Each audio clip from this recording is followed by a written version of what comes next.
Hello everyone and welcome back to my channel. So in this video I'm going to be going through the creepypasta, the Wood Witches Ritual, and I came across this one and I decided to give this one a go because it had a really cool name, and that's the long and short of it basically. But yeah, because I'm into witches and all that sort of stuff and rituals and all that jazz, so I thought it'd be an interesting one to go through. So let's get crack-a-lacking. So a lot of questions have been asked of me lately by different parties. My parents want to know why I refuse to leave the house anymore. My doctor wants to know what has been causing my insomnia. The police want to know where my whereabouts and actions on the night of the 20th. However, the hardest questions to answer are the questions my friends' parents keep asking. They ask me in different ways, but it always amounts to the same thing: where is my child? That question is difficult not because I don't know the answer, but because I do. I could tell them exactly where they could find their children, but the problem is they won't believe a word of it. Even if they did, the stark truth of it all would destroy them. It is better to have a fraction of hope than to know the horrors of reality. Then why am I writing this? Perhaps it is my own guilt that forces the pen to paper. The truth deserves to be told in some form, so I write this once so that I never have to speak of this out loud. It all began as the police expect. On the 20th of March, I got a text from my friend Sean saying that since it was the end of spring break, we should all go camping in the woods. Camping in early spring is not the activity I would have had in mind, but Sean was our unofficial leader, and once he got his mind set on something, it was hard to say no to him. Besides, he had been dealing with sickness problems for the last few weeks, and he really needed some time out. That night the four of us met at the entrance of Rama Woods. Sean had got there first with his girlfriend Callie. She was a beautiful woman with baby blue eyes and bright blonde hair. One look at her and you would assume she was your typical airhead, mean girl. However, she was anything but that. I have never met a kinder woman, and she was on top of her class at Brook University. She had a glorious future ahead of her, at least she used to. What she was doing with a man like Sean, I'll never know. He was kind but very arrogant and self-centered, definitely the daredevil type that knew no fear. Last to arrive was Andrew. One look at him would have you assuming that he was your standard stoner slacker, and you would be right. You could even add philosopher and conspiracy theorist to that list as well. He was the only one of us not in university. He claims that post-secondary education is just the government's way of keeping the poor in low-end jobs. He came up and we high-fived each other. Had it known that he had less than 4 hours to live, I would have gone with a hug. We hiked into the woods and managed to get our camp set up just before the sun went down. We all sat in a circle round the campfire, and Andrew asked a question that had been on all of our minds. What did you really bring us out here for, man? If you wanted to get drunk, we could have done that back at your place. What's your plan? Lead us into the woods and kill us all one by one? Sean laughed at this. Not exactly. Do you guys know what day it is? He asked. I merely shrugged. It's the first night of spring. He said as if that explained everything. Yeah, it might be spring, but this is still Canada. There is still snow on the ground, not 10 feet from us. Andrew complained. Callie rubbed, sorry, I can't get words out, Sean's shoulder. I'm with him. You are going to put yourself right back into the hospital, baby. Sean just smiled again. I am never going back to the hospital again. Not after tonight. None of us are, he said with an absolute certainty. We all looked at him in confusion. Tonight we will be performing the blessing on Mira, Sean yelled like a sports announcer. Andrew and I rolled our eyes, but Callie seemed confused. What are you talking about? She asked. Sean rubbed her back and kissed her head. Sorry, baby. Sometimes I forgot that you're not local. In your months here, has no one told you the legend of Mira Birch? Callie merely shook her head. Then gather around, children, and I shall weave you a tale, Sean said with a mischievous grin. We sat in silence while Sean recited the legend that we had all been hearing since middle school. Centuries ago, in these very woods lived a woman named Mira Birch. Some called her a green witch, some say she was simply a woman who loved the forest. She lived in a small cabin at the heart of the woods. She spent her days in harmony with nature, um, tending to the trees and plants of the forest. However, her peaceful existence was threatened when the lumberjacks arrived. Seemingly at the mention of lumberjacks, a loud crack sounded through the air. A chill went through our spines, but we continued to listen. Mira confronted the woodsmen and told them to leave her woods unharmed or disaster would befall them. The men laughed it off, however. After that day, a curse seemed to take hold of them. Some of the men came down with a deadly flu. One man was crushed with a tree, fell in a way that completely defied all logic. The foreman said it was simple misfortune, but the men knew it was a witch's curse. That night, while Mira was sleeping, the men travelled to her cabin, then sealed the doors and windows. They lit her cabin ablaze and listened while she screamed inside. That is not cool, burning a witch. Like, she probably had a few flashbacks of the Salem witch trials, but anyway, back to it. With their fall gone, the men continued the work. Uninterrupted, they had nearly destroyed the forest, until one morning the men did not show to work. The four men went to the camp, and what he found was complete desolation. The men had all been torn apart, their axes broken, and sticking out of their chests were long tree branches. They say that the spirit of Mira still lingers to this day, protecting the forest from that which would harm it. On quiet nights she could still hear her angry screams on the wind. Andrew shook his head. No, I thought it was if you heard a similar voice in the wind, turn around and run as fast as you can. Sean shrugged. There are many legends of Mira, ranging from the very peaceful to her being pure evil. That story is the one I feel is the most accurate, Sean said strongly. Surely you don't believe any of that, I said, exasperated. Sean shook his head. The burnt cabin exists, that much is fact. That is where we are going tonight. Why would we do that? Kelly asked. Sean reached into his bag and pulled out 4 tree saplings. We are going to complete the blessing of Mira. It is said that if you venture to her cabin and leave a sapling on the floor to honour her, then you will be blessed with health and longevity.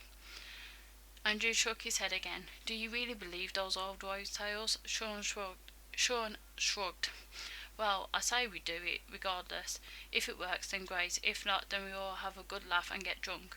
What do we have to lose? None of us could really think of a good argument to that, so we simply nodded and got ready to turn out. It turns out we had everything to lose. Sean put out the fire and placed a sapling into each of our palms. Remember, you need to have positive thoughts at all times during the ritual, he told us with full seriousness. Can do, Andrew muttered, though the side of his mouth that didn't even have a lit joint in it. You were seriously going to smoke that while we do this? Sean asked, clearly annoyed. Well, it is a gift from the earth. It would be disrespectful to deny it, Andrew retorted. Sean merely nodded. Fair enough. Now make sure that you stick to the trail at all times. Most important of all, do not do anything to disturb or harm the forest. You will live to regret it. With that, we set out on our journey. None of us spoke and walked through the woods. I'm not sure if it was out of fear or respect, but none of us dared to make a sound. I tried to manifest as many positive thoughts as I could, but I could not deny that the woods were creeping me out. Every tree branch looked like clawed fingers reaching for me.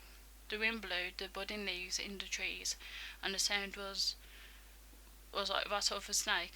All through the trees, crows and owls sat on branches, seemingly watching our progress. Finally, we made it to the bottom of the hill, and what we found stole the breath from our lungs. Lying before us were the charred remains of a cabin. The wood was burnt and rotting in places, but the frame and roof remained intact. I don't know how to describe it, but I could feel the fear and pain Mira must have felt in the final moments. Based on the expression of the others, they did as well. The only one unaffected was Sean, who had a big grin on his face. Sean walked through a gaping hole in the wall and into the cabin. We followed suit, but with much more caution. Once we were in, Sean turned to us and smiled. "This is it. All you have to do is place your sapling down and say the following incantation. Oh, great mother, we implore you to grant us your your blessing. We honour your sacrifice and offer you our nobility." We simply nodded, and one by one we completed the ritual. For some strange reason that I couldn't identify at the time when I finished the incantation, I felt a strange dread instead of peace. We all completed the ritual, and once we did, a strange and ominous wind rushed past us and chilled the room. Then it stopped, and we were left with silence. We stood for a few minutes, but nothing seemed to happen. Andrew grew agitated. "We came all the way out here. What a massive waste of time." He took out his joint, and before any of us could react, he flicked it at his sapling. When the joint hit the tree, I could feel a strange ripple rush through the room, and I had the strangest sensation that we were not alone. "What have you done?" Sean asked. We all turned to Andrew, however none of us were prepared for what we saw. In the dark gloom of the cabin, a strange black silhouette stopped behind Andrew. Before we had a chance to warn him, a clawed hand reached around and swiped at his neck. Andrew gasped and tried to grasp his throat, however, it was quickly turning to ash. The tears in his throat travelled down his neck and into his lungs. His chest started to dissolve into nothing but burnt ash, and at last he collapsed to the floor. As his body fell, the figure in the shadows stood in his wake. A pair of amber eyes glowed in the darkness. They stared at us in hatred. None of us wasted any time lingering, and we rushed out the cabin. We dared not look back, but we could hear a mighty roar from the cabin, followed by the crunching of wood. It was coming for us. We ran as fast as we could, just praying not to get lost in the woods. Finally, we couldn't run any more and collapsed in clearing. Sean sat on a rock and looked shell-shocked. I told him not to upset nature. I warned him he would regret it. Callie shook her head. "Are you saying that thing was really a witch?" I thought of joining her protest, but I just couldn't. I saw one of my best friends turn to ash before my eyes.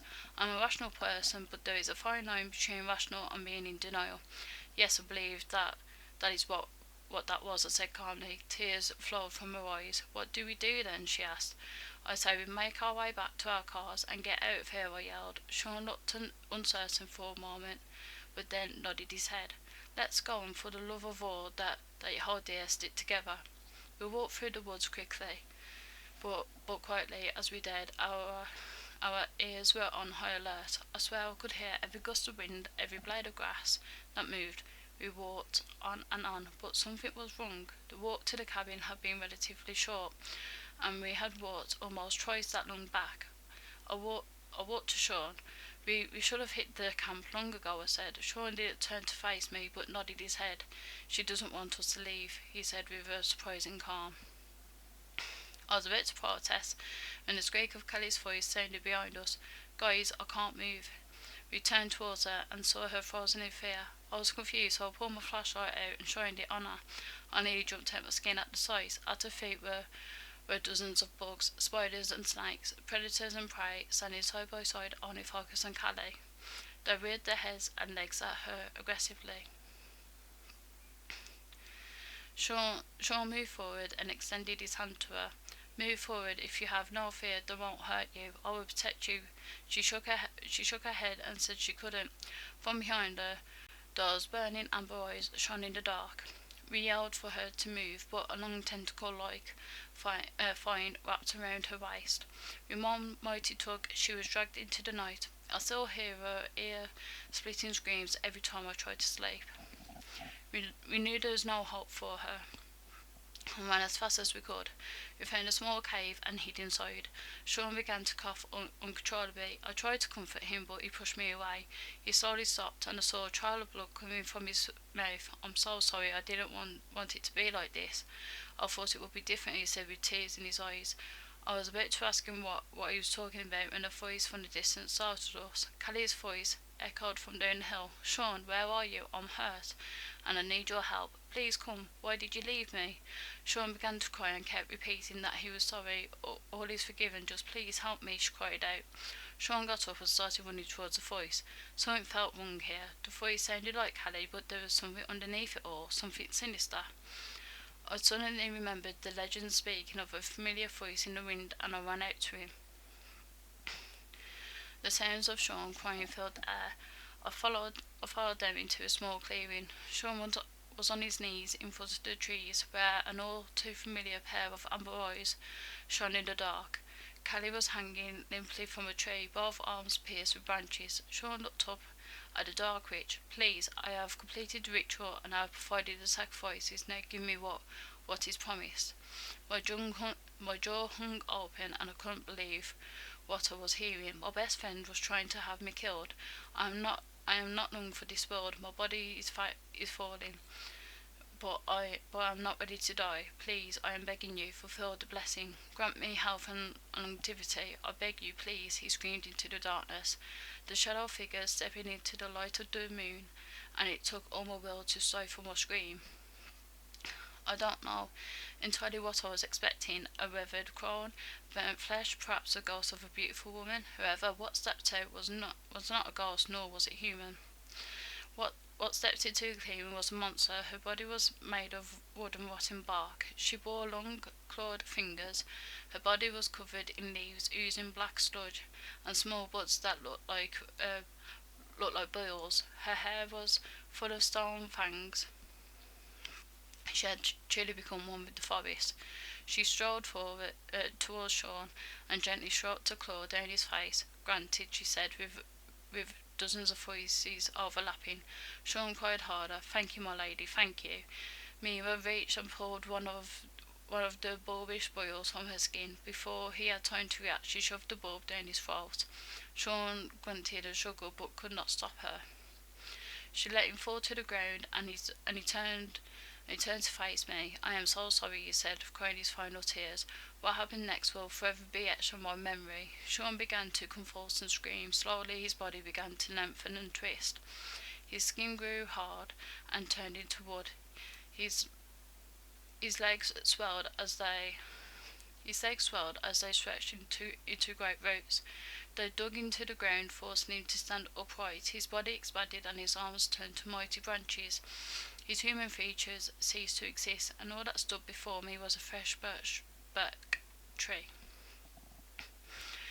Mira put her hands upon it and said, "Live long, grow in health." Sean's wish had indeed been granted. She then turned those amber eyes on me, and no sane thoughts left my body. I turned on my heels and ran.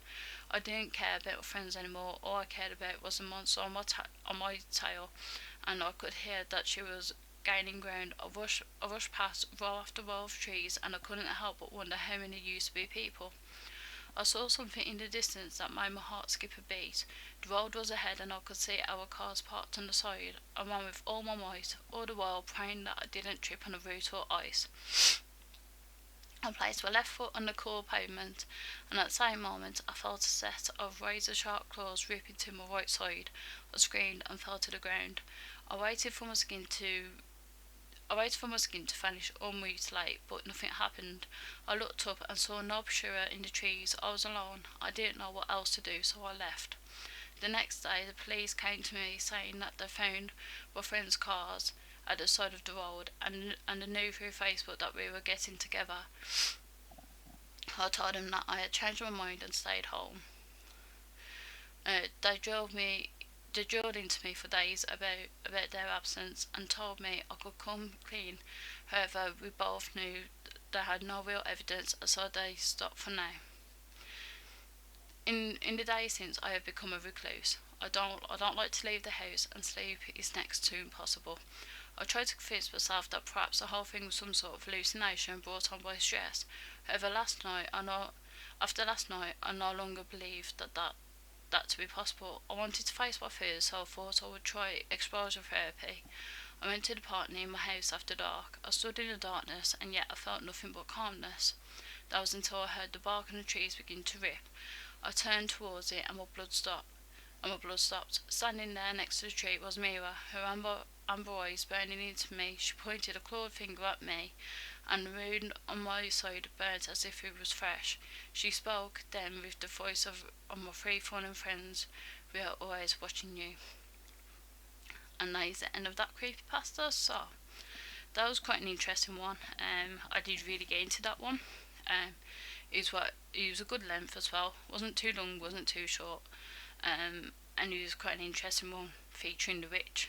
And I like how it gave you some details, but not go too deep into it. But anyway, I hope you all enjoyed.